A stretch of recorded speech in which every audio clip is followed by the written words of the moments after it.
Un saludo, una bienvenida cordial a todos desde el este cordobés, desde la ciudad de San Francisco, esta es la Catedral de San Francisco, y desde aquí vamos a tener este momento que quiere ser una invitación a la oración con la palabra de Dios. Y recién Guillermo decía, iniciando un camino, la Cuaresma es eso, es un camino. Permítanme recordar o evocar el significado, en primer lugar, del simbolismo del número 40, es un número que está en la Biblia.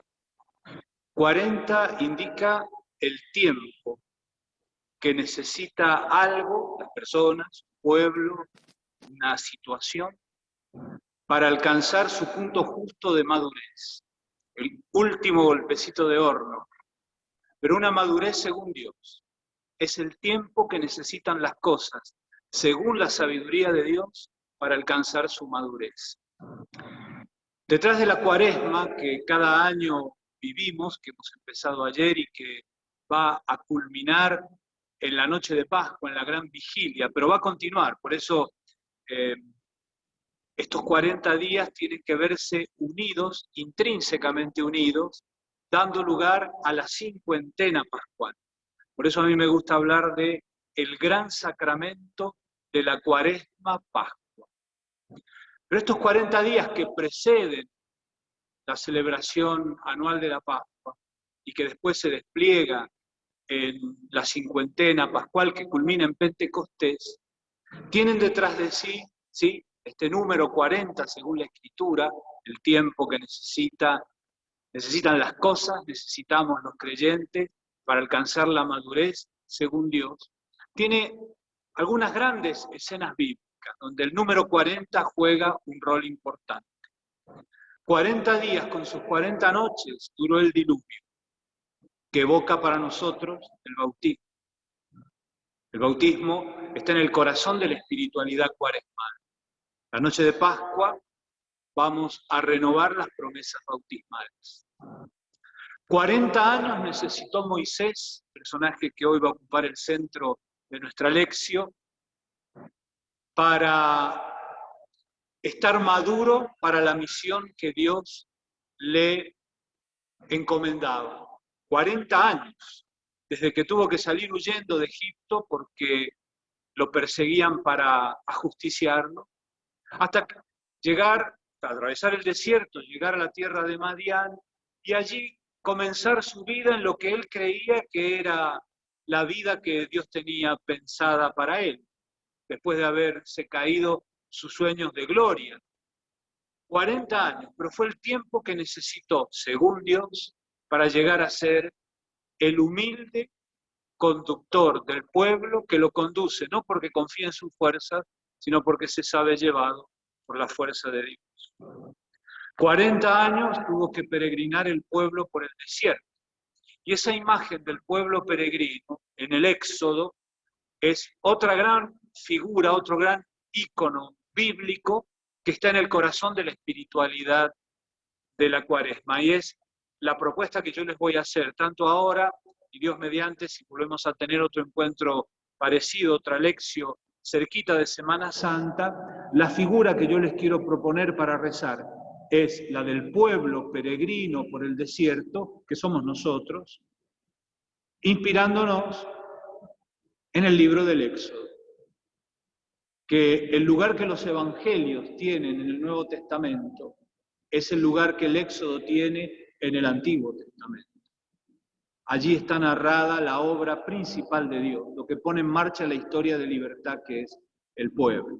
Y por supuesto, 40 días estuvo Jesús en el desierto, el misterio que vamos a contemplar este domingo, como todos los primeros domingos de Cuaresma, que centramos la mirada en Jesús, que como va a decir San Marcos, lo vamos a escuchar, este año leemos a San Marcos, en el relato más breve de las tentaciones. El Espíritu lo llevó al desierto, allí fue durante 40 días tentado por Satanás, vivía entre las fieras y los ángeles lo servían. En el desierto otra vez, la prueba y Jesús que sale adelante porque en el desierto encuentra al Padre. Y por eso esa imagen de Jesús en el desierto sostenido por el Padre, es lo que inspira en última instancia el camino cuaresmal. Esta imagen de la iglesia que peregrina, de nosotros que peregrinamos, la vida es una peregrinación, la fe es un camino, de cada uno de nosotros, pero formando parte de un pueblo. Somos un pueblo peregrino. La imagen es muy potente porque además nos habla de la esperanza. Caminamos sostenidos por una promesa y por eso tenemos esperanza. Esa esperanza que nos levanta en todas las caídas, que nos dice que los fracasos que inevitablemente vienen a nuestra vida no tienen la última palabra sobre nosotros, porque nos sostiene una promesa que tiene a Dios como garante. La esperanza domina nuestro caminar. Y hoy, lo vamos a volver a decir en la meditación que hagamos después de escuchar el texto, hoy necesitamos, hoy somos interpelados a ser servidores de la esperanza de nuestros hermanos, porque en este tiempo extraño que nos toca vivir, de pandemia, donde se mezcla tanto la incertidumbre, el no saber bien, en realidad de verdad, ¿qué sigue a todo esto? La esperanza parece morir en los corazones, mucho más en una sociedad secularizada, es decir, que se organiza a sí misma, dándole la espalda a Dios, como si Dios no existiera. Y el hombre sin Dios es un hombre sin esperanza. Por eso los creyentes estamos llamados a comunicar esperanza a nuestros hermanos. Vamos a iniciar la lección y como siempre para que la lectura de la Escritura nos permita escuchar la voz de Dios, tenemos que invocar a aquel que inspiró las Escrituras, al Espíritu. Por eso yo les voy a pedir, como teníamos programado, una pequeña canción que está preparada de invocación al Espíritu, y después yo voy a rezar una breve oración invocando al Espíritu que venga desde el seno de la Trinidad a nosotros y escucharemos la proclamación del texto bíblico que les propongo. Escuchamos la canción.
Abramos la Escritura con fe, con devoción. Sabemos que es un libro santo.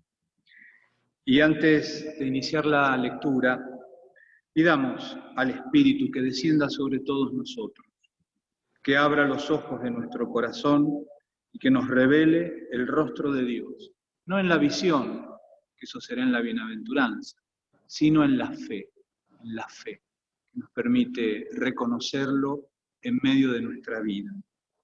Oremos con la seguridad de que somos escuchados, pues Dios concede siempre el Espíritu a quien lo invoca con humildad y docilidad. Los invito a rezar así. Dios nuestro, Padre de la luz, tú enviaste al mundo a tu Hijo, palabra hecha carne, para mostrarlo a nosotros los hombres. Envía ahora el Espíritu Santo sobre nosotros, a fin de que podamos encontrar a Jesucristo en esta palabra que viene de ti, a fin de que lo conozcamos más intensamente, y conociéndolo, lo amemos más plenamente, alcanzando así la bienaventuranza del reino. Te lo pedimos a ti, Padre, por Cristo en el Espíritu, que vives y reinas por los siglos de los siglos. Amén. El texto con el que vamos a rezar, hacer la lección, es el libro del Éxodo, el segundo libro de la Biblia. Lo pueden ir buscando, vamos a escuchar ahora, va a ser proclamado en voz alta. El libro del Éxodo, capítulo 2, desde el versículo 23, Éxodo 2, 23, al capítulo 3, versículo 22. Es el final del capítulo 2 y todo el capítulo 3.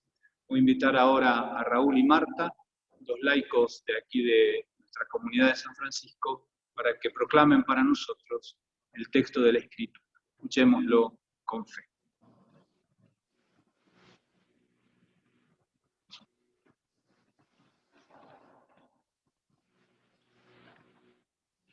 Lectura del libro del Éxodo. Pasó mucho tiempo, y mientras tanto murió el rey de Egipto. Los israelitas, que gemían en la esclavitud, hicieron oír su clamor. Ese clamor llegó hasta Dios, desde el fondo de su esclavitud. Dios escuchó sus gemidos y se acordó de su alianza con Abraham, Isaac y Jacob.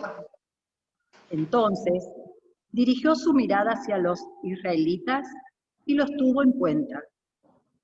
Moisés, que apacentaba las ovejas, y su suegro, Jetro, el sacerdote de Madián, llevó una vez el rebaño más allá del desierto y llegó a la montaña de Dios, al Horeb. Allí se le apareció el ángel del Señor en una llama de fuego que salía de en medio de la zarza. Al ver que la zarza ardía sin consumirse, Moisés pensó: voy a observar este grandioso espectáculo. ¿Por qué será que la zarza no se consume? Cuando el Señor vio que él se apartaba del camino para mirar, lo llamó desde la zarza, diciendo: Moisés, Moisés. Aquí estoy, respondió él.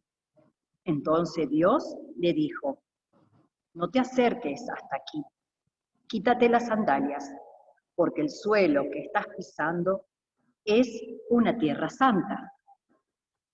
Luego siguió diciendo: yo soy el Dios de tu padre, el Dios de Abraham, el Dios de Isaac y el Dios de Jacob. Moisés se cubrió el rostro porque tuvo miedo de ver a Dios. El Señor le dijo: yo he visto la opresión de mi pueblo, que está en Egipto, y he oído los gritos de dolor provocados por sus capataces. Sí, conozco muy bien sus sufrimientos. Por eso he bajado a librarlo del poder de los egipcios y hacerlo subir desde aquel país a una tierra fértil y espaciosa, a una tierra que emana leche y miel, al país de los cananeos, los hititas, los amorreos, los pericitas, los givitas y los jebuseos. El clamor de los israelitas ha llegado hasta mí y he visto cómo son oprimidos por los egipcios. Ahora ve, yo te envío al faraón para que saques de Egipto a mi pueblo, a los israelitas. Pero Moisés dijo a Dios: ¿Quién soy yo para presentarme ante el faraón y hacer salir de Egipto a los israelitas? Yo estaré contigo, le dijo Dios, y esta es la señal de que yo soy el que te envía. Después de que hagas salir de Egipto al pueblo, ustedes darán culto a Dios en esta montaña. Moisés dijo a Dios: Si me presento ante los israelitas y les digo que el Dios de sus padres me envió a ellos, me preguntarán cuál es su nombre. Y entonces, ¿qué les responderé? Dios dijo a Moisés: Yo soy el que soy. Luego añadió: Tú hablarás así a los israelitas: Yo soy, me envió a ustedes. Y continuó diciendo a Moisés: Tú hablarás así a los israelitas: El Señor, el Dios de sus padres, el Dios de Abraham, el Dios de Isaac y el Dios de Jacob, es el que me envía. Este es mi nombre para siempre y así será invocado en todos los tiempos futuros. Ve a reunir a los ancianos de Israel y diles: El Señor, el Dios de sus padres, el Dios de Abraham, de Isaac y de Jacob, se me apareció y me dijo: Yo los he visitado y he visto cómo los maltrataban los egipcios. Por eso decidí librarlos de la opresión que sufren en Egipto, para llevarlos al país de los cananeos, los hititas, los amorreos, los perisitas, los givitas y los jebuseos, a una tierra que emana leche y miel. Ellos te escucharán y tú irás a presentarte ante el rey de Egipto junto con los ancianos de Israel. Entonces les dirás: El Señor, el Dios de los hebreos, vino a nuestro encuentro, y ahora tenemos que realizar una marcha de 3 días por el desierto para ofrecer sacrificios al Señor, nuestro Dios. Yo sé que el rey de Egipto no los dejará partir si no es obligado por la fuerza, pero yo extenderé mi mano y castigaré a Egipto, realizando ante ellos toda clase de prodigios. Así él los dejará partir y haré que este pueblo se gane el favor de los egipcios. De manera que cuando ustedes salgan, no se vayan con las manos vacías. Por eso, cada mujer pedirá a su vecina y a la que se hospeda en su casa objetos de plata y oro, y también vestidos, y se los pondrán a sus hijos e hijas. Así despojarán a los egipcios. Palabra de Dios. Te Te alabamos, Señor.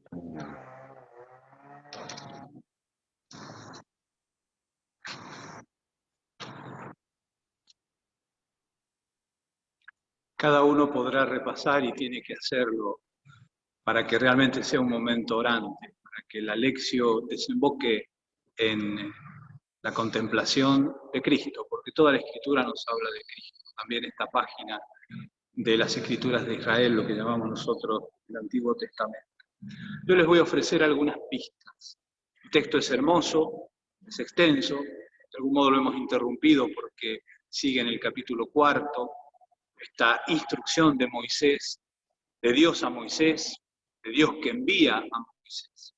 Pero yo quiero señalar 3 puntos, 3 fragmentos de este texto que hemos escuchado. El primero, los enuncio los 3 y después voy a desarrollarlos un poquito. Haremos eso y después una breve meditación como aplicando esto a nuestra vida. Dejaremos un momento de silencio con alguna indicación que ya les vamos a dar y después vamos a concluir. El primer punto, Dios no se olvida de su pueblo y sabe escuchar el sufrimiento de sus hijos e hijas. No se olvida y Dios escucha.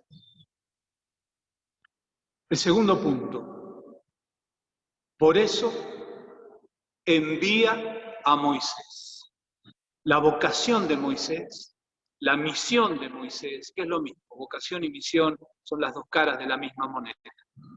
Nace de este Dios que se siente herido por el sufrimiento de su pueblo. De ahí nace la misión de Moisés. Y por último,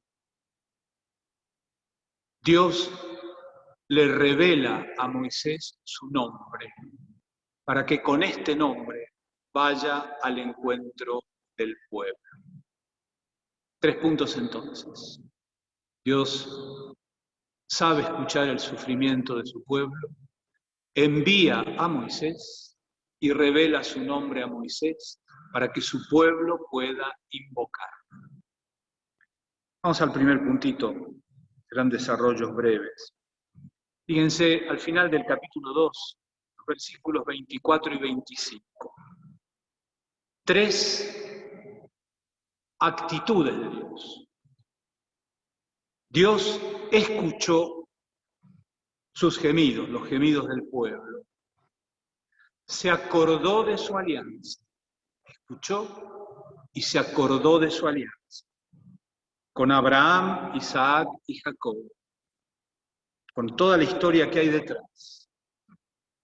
Entonces, tercera actitud, dirigió su mirada hacia los israelitas y los tuvo en cuenta. La situación que vive el pueblo, ya lo sabemos, es la esclavitud de Egipto. Pero caractericémosla con 2 rasgos. En general, es una situación, como toda situación de esclavitud, de deshumanización. Toda forma de esclavitud, las antiguas y las modernas, las más groseras y las más sutiles, todas deshumanizan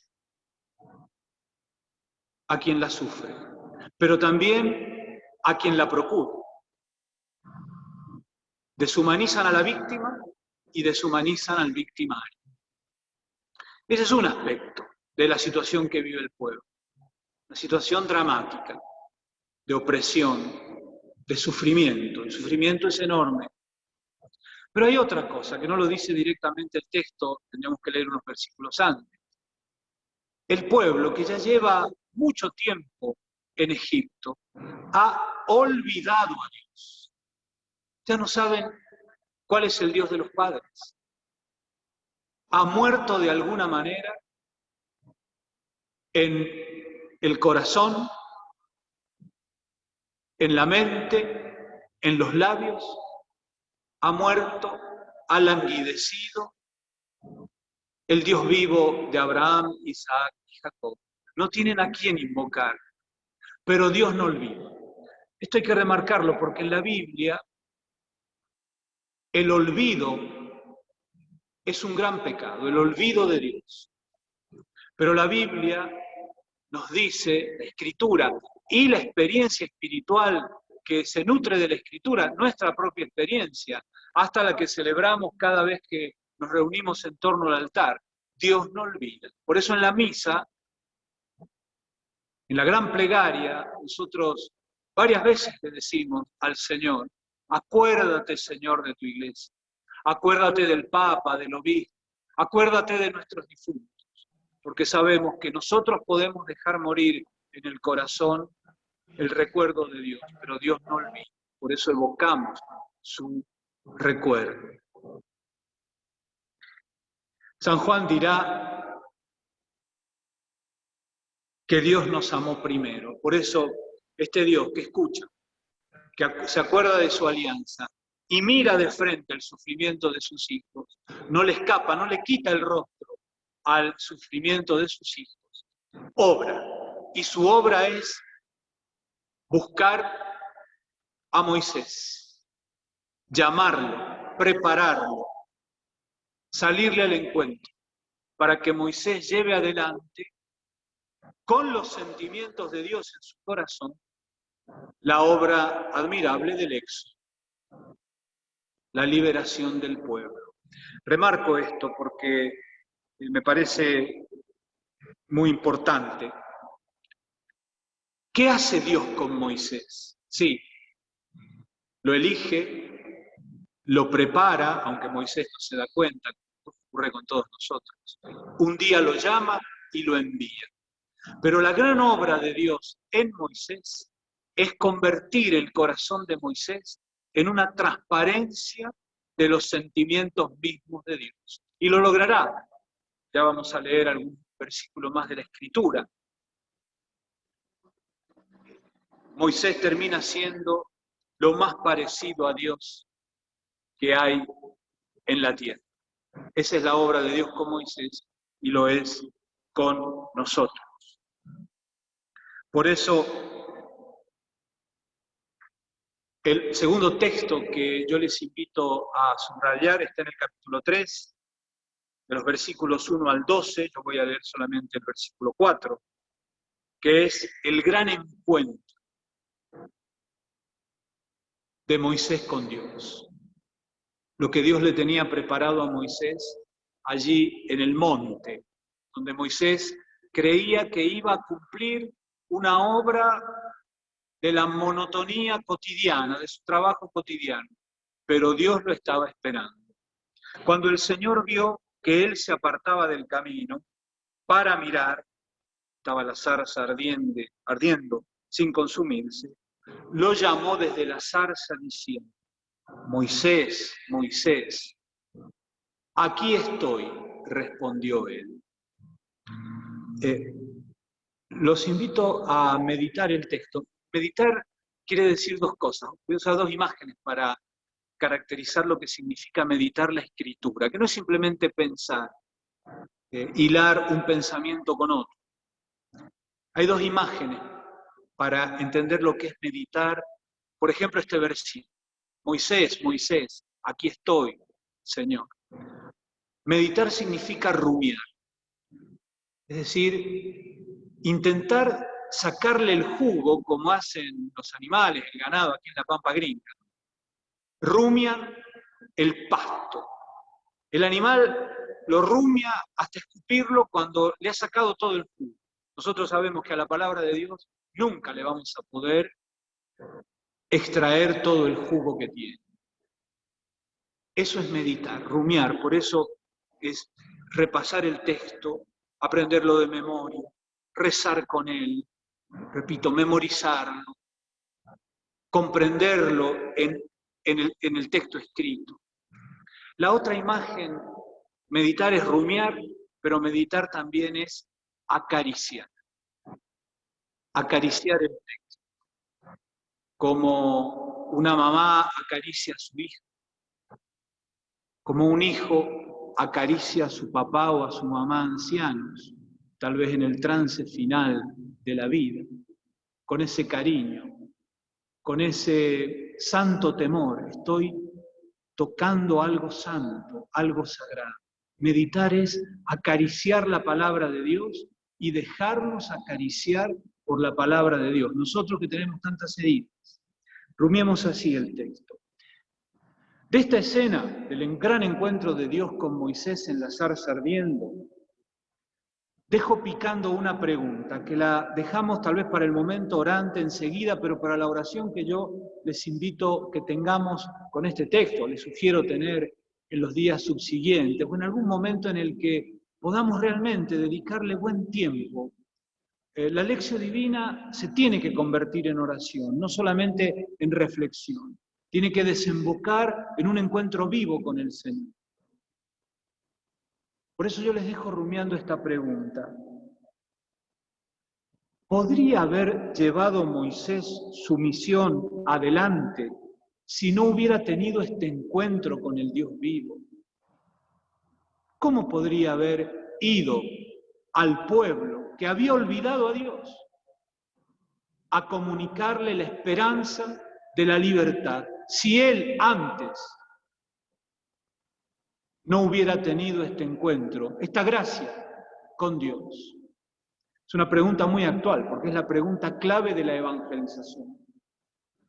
El problema de la evangelización hoy no son los métodos, no son las estrategias, la mayoría de los cuales van a fallar, porque el cambio del mundo es tan grande que ninguno de nosotros tiene la receta para evangelizar. Lo que evangeliza es un hombre, una mujer, que se ha tenido que descalzar ante la zarza ardiente de Dios, como Francisco de Asís. Ustedes acá no lo ven, ven el final, en el panel central de nuestra catedral, está Cristo crucificado que se trasluce con San Francisco. De San Francisco dice la tradición que es perfección imitator Christi, la más perfecta imagen de Jesucristo. En un punto, en este panel que está detrás, ustedes ven las piernas del Cristo crucificado y el sayal, el cuerpo y los brazos de Francisco, en un punto uno y otro se traslucen, se transparentan. Hombres así, hombres y mujeres así, fogueados por el encuentro con Cristo. Por eso repito, ¿podría haber llevado adelante Moisés su misión sin este encuentro con el Dios vivo? ¿Podría haber comunicado esperanza si él no la hubiera recibido primero? El tercer punto, la revelación del nombre. Éxodo 3, 13 al 22. Dios revela su nombre a Moisés porque quiere ser invocado. Quiere que su nombre esté en nuestros labios y en nuestro corazón. Quiere que lo experimentemos como un tú viviente, no solo como un principio filosófico que encontramos en un libro. El problema de Dios hoy, como decía un gran teólogo, no es demostrar la existencia de Dios, sino mostrarlo con la vida. No demostrar filosófica o teológicamente la existencia de Dios, sino mostrarlo con la propia vida transfigurada. Y eso es lo que le ocurre a Moisés en el Horeb, cuando Dios revela su nombre. Dios quiere entablar un vínculo personal, gratuito y libre con su pueblo. Quiere alianza, comunión, quiere reciprocidad. Yo seré tu Dios, tú serás mi pueblo. Ida y vuelta. Por eso tenemos que contemplar la grandiosa escena de la revelación del nombre en Éxodo 3, 13 al 22. Tal vez la página más importante del Antiguo Testamento. El Dios de los padres da a conocer su nombre. Es verdad, sigue siendo un misterio, porque Dios siempre es un misterio. A Dios nunca lo podemos manipular. Por eso el segundo mandamiento de la ley dice, no tomarás el nombre de Dios en vano. A Dios no lo podemos manipular, subordinarlo a nuestros propios proyectos. Tenemos que dejarlo ser Dios en nuestra vida. Él es libre y nos quiere libres. Por eso pone en marcha una historia de libertad, que es también una historia de riesgo. Fue la experiencia de la libertad para el pueblo, caminar por el desierto, pero también fue el riesgo de la infidelidad, de volver a olvidar a Dios, de querer volver a Egipto. La libertad para nosotros siempre es un riesgo. También lo es para Dios, porque Dios se arriesga a que nosotros le digamos que no, o que le digamos primero que sí, después que no, pero también que le digamos que no y después nos entreguemos a Él con todo el corazón. Él revela su nombre. Yo soy el que es, yo soy el que soy, yo soy el que me mostraré en el camino. Es decir, este nombre nos muestra o nos dice, a Dios lo conocemos caminando la vida. Caminando la cuaresma, que es nuestra vida. La cuaresma pascua, que es toda nuestra vida. Caminando juntos como iglesia, no es un camino individual. La gran herejía de nuestro tiempo es el individualismo. Por eso somos hombres y mujeres solos. La pandemia, con aislamiento, distanciamiento, ha potenciado esta experiencia con resultados que a todos nos preocupan, ¿no? La experiencia cristiana es una experiencia de pueblo, de familia, de comunidad. Dios camina con nosotros y caminando lo vamos a conocer. Él está siempre con nosotros. Y esa promesa es nuestra esperanza y tiene un nombre y tiene un rostro. Jesucristo. Yo estaré siempre con ustedes hasta el fin de los tiempos. Nos dice Jesús. Le dice a los apóstoles y nos dice a nosotros. Hasta aquí los tres aspectos del texto que yo les invito a rumiar, a acariciar, o los que Dios les haya inspirado. Ahora permítanme ir cerrando nuestra meditación con algunas reflexiones. Primero quiero leer un par de párrafos de la gran encíclica sobre la esperanza del Papa Benedicto XVI. Para mí, la encíclica más hermosa, más breve y más hermosa del Papa Teólogo de Benedicto. Voy a leer los números 3, no completos, ¿no? Y 27. Fíjense, escribía Benedicto XVI, llegar a conocer a Dios, al Dios verdadero, eso es lo que significa recibir esperanza. La esperanza se recibe, se acoge, como una parejita de papás primerizos que reciben a su primer hijo. Así se recibe la esperanza. La esperanza se recibe. Y recibir esperanza significa llegar a conocer al Dios verdadero.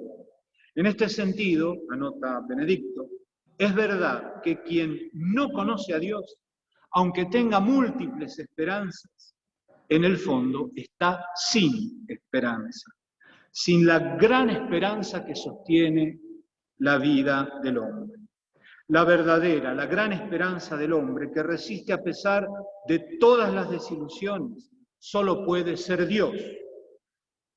El Dios que nos ha amado y que nos sigue amando hasta el extremo, hasta el total cumplimiento. En otro lugar dirá, no cualquier Dios puede ser la gran esperanza del hombre, solo el Dios que ama, como lo hemos conocido en Jesucristo. Quien ha sido tocado por el amor, dice Benedicto, quien ha sido tocado por el amor, empieza a intuir lo que sería propiamente vida. Hasta aquí la palabra de Benedicto. Pero de esperanza también nos habla el Papa Francisco en este hermoso mensaje para la Cuaresma 2021 que nos ha regalado y que hemos leído en estos días que estamos leyendo. El Papa dice, vivir una Cuaresma con esperanza significa sentir que en Jesucristo somos testigos del tiempo nuevo, en el que Dios hace nuevas todas las cosas. Y vuelve con la misma idea de Benedicto. Significa recibir la esperanza de Cristo, que entrega su vida en la cruz y que Dios resucita al tercer día, dispuesto siempre para dar explicación a todo el que nos pida una razón de nuestra esperanza. Una Cuaresma vivida en la fe, nos dice el Francisco, en la esperanza viva, en esa fuente de agua viva que es la esperanza cristiana, que es Jesucristo, que vamos a celebrar en la Pascua. La Cuaresma es preparar nuestro corazón para ensancharlo, para que recibamos más esperanza en la noche de Pascua, en la gran vigilia pascual. Ojalá que no sea una vigilia así, hecha rápido para que, no sé, hacer qué cosa, sino que sea lo que debe ser, lo que la Iglesia nos pide en la vigilia pascual, escuchar más detenida y serenamente la palabra de Dios. Esa noche la Iglesia despliega 9 textos de la Escritura, desde la creación, pasando por el cruce del Mar Rojo, hasta el anuncio glorioso de la resurrección y la gran catequesis de San Pablo, que nos habla del éxodo personal, que es el bautismo, morir con Cristo y con Él resucitar a vida nueva. La esperanza. En este tiempo de pandemia que vivimos, extraño y difícil, la providencia de Dios nos llama, como a Moisés, a comunicar esperanza a nuestros hermanos, a ser discípulos fogueados por ese encuentro con el Dios vivo que nos da esperanza para encarar la vida. Pensemos, queridos amigos, en las generaciones que vendrán. En algunos lugares hoy o en los próximos días volverán nuestros chicos a las escuelas. Cómo ha golpeado la pandemia a los niños, niñas y adolescentes de nuestras comunidades. Pensemos entonces en ellos, en las generaciones que están viniendo. ¿Podremos dejarles como herencia esa sabiduría de esperanza que brota del Evangelio? O también nosotros, los que nos reconocemos discípulos de Jesús, nos hemos dejado ganar el corazón por la desilusión, la incertidumbre que se transforma en desazón interior. ¿Qué mundo les vamos a dejar? ¿Qué grado espiritual de civilización? Porque el calibre de una civilización no se mide por el volumen de las cuentas bancarias, ni siquiera por el desarrollo tecnológico como este que estamos usando y que es magnífico. El calibre verdadero de una civilización se mide por la calidad del espíritu que mueve a las personas y a los pueblos. ¿Qué calibre espiritual de civilización estamos dejando a las nuevas generaciones? O dicho de otra manera, ¿qué experiencia de Dios? Porque Dios está muriendo en los corazones de muchos. ¿Qué experiencia de Dios le ofrecen nuestras comunidades cristianas? Especialmente en pandemia. Un gran cuestionamiento a nuestras comunidades cristianas. En Argentina, en cada región se ha vivido de un modo distinto. Aquí en Córdoba, gracias a Dios, desde junio pudimos recuperar las celebraciones litúrgicas, pero el tiempo que estuvimos sin culto público. Yo me pregunto,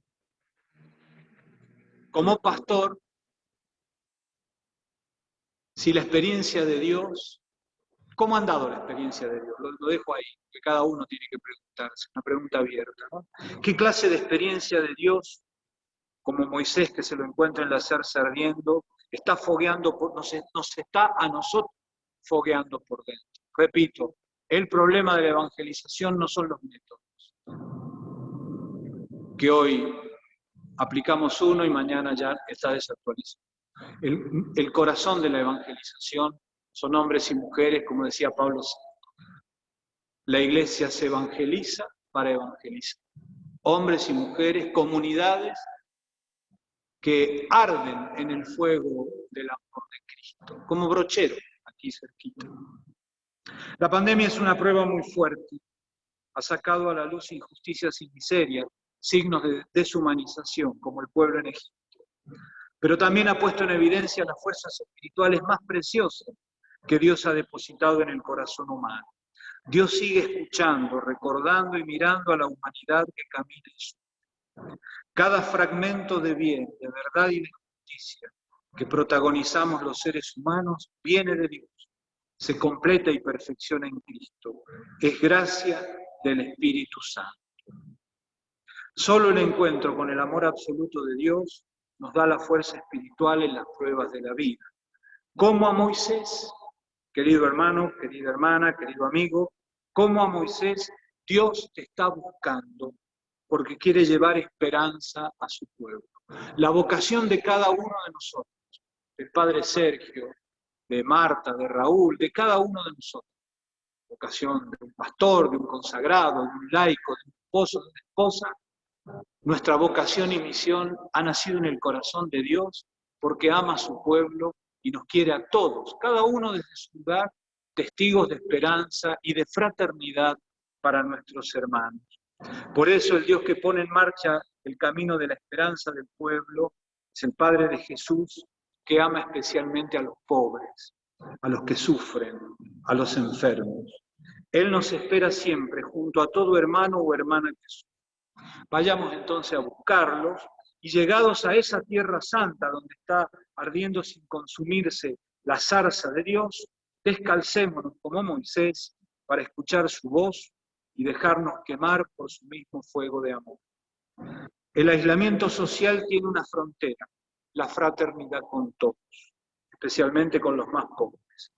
Todos hermanos, nos dice Francisco, nos desafía Francisco, indicándonos una orientación preciosa para transitar este tiempo de éxodo que vive la humanidad. Lo hacemos con la mirada fija en Jesucristo, primogénito de muchos hermanos. Él es nuestra esperanza. Y nos acompaña María, contemplativa, que nos enseña a rumiar y acariciar la palabra como hizo ella, y por eso nos comunica esperanza.